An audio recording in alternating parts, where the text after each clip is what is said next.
Salam dostlar, necəsiniz? Malina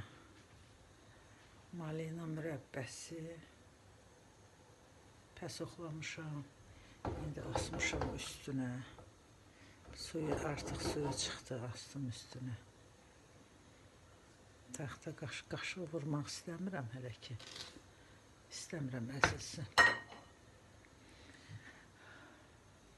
Burada da zoğallardır. Bax bu zoğal. Bunlar dəymiş zoğallardır. Amma bunlar biraz kaldı. Bax bu zoğalları pəsoxlayacağım. Biraz da malinanın ardınca. Bu zoğal mürəbbəsini pəsoxlayıb bir burun bişirəcəm. Qalacaq səhərə. Bu yəqin bu kal zoğallar da ki, yəqin səhərə qədər saballıq qoysa, günün ikinci yarısı bişirəcəm. Çünki ona qədər qızaracaq. Qıpqırmızı olacaq səhərə qədər. Görürsünüz mü? Eyni zoğallardır, eyni növ. Yarısı belədir, yarısı belə.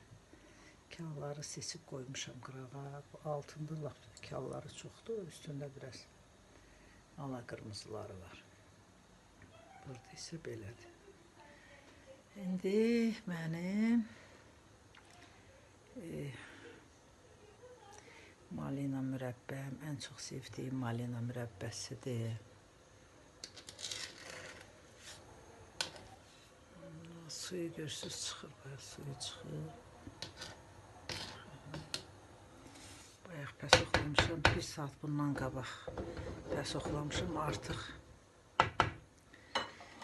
2 kilo malinadır, 1 kilo 800 qram pəsox tökdüm.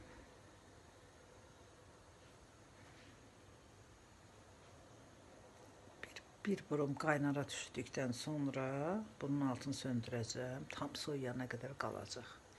Çox güman ki, səhər durub bunu bişirəcəm. Bişirib yığacam bankalara. Bunu da, bax bu birisi zoğalı. Bunu da pəsoxlayacam bu günləri. Bir burum bişirəcəm, bu da qalacaq səhərə. Bunları ardıcıl bişirəcəm. Burada da где-то 3 kilo ya 2 kilo yarım zad olar burada. Burada da ki cəmi bir yerdə 5 kilodur. Bu 2 kilodur, bu da 3 kilodur. 3 kilonu bişirəcəm, 2 kilonu da sabah axşam. Axşama qıpqırmızı qızarsa bişirəcəm. Qızarmasa bir suyuna bişirəcəm. Bu da mənim çayım, gedim içim. Hələlik.